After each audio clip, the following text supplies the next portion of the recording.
Hindi na naging on time yun. Yan o. Kararating mo lang ba, Jobs? May sinundo ka ba, anak? Nauna pa yung mga bisita mo sa'yo.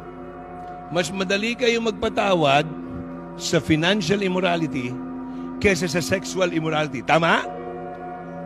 Makinig, Joshua. Makinig, mga magnanakaw. Oh.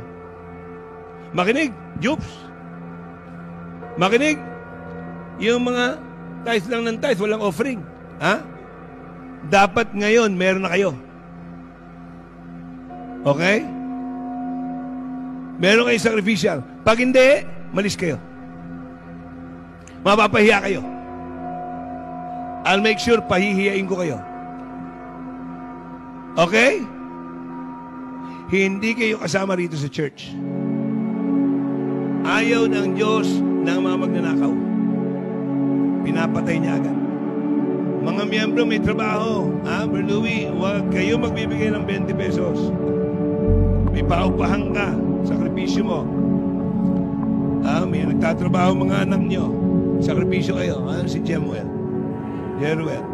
May mga trabaho na yan eh. Sino hindi pa nakakita doon? Sa taas. Nakita mo na, Adrian? Ang taas? Project natin. Ikaw, Arvin. Nakita mo na, Arvin?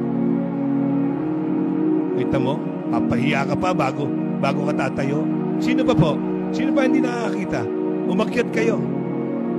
Umakyat kayo. Okay? Sino pa hindi nakakita? Kita nyo nakakahiya? Hindi kayo makatayo? Hiyang-hiya kayo? Bakit? Nakakahiya kayo! Miyembro ka, hindi mo alam yung project sa taas, tapos maglalaro ka dyan, tataas-taas ka dyan. Pag nagawa, anong kwenta mo? Magbigay. May sacrificial ba kayo? May sacrificial. May trabaho ka ba, Arvin? Wala? Nagkakapera ka ba? Nagkakapera ka? Wala naman.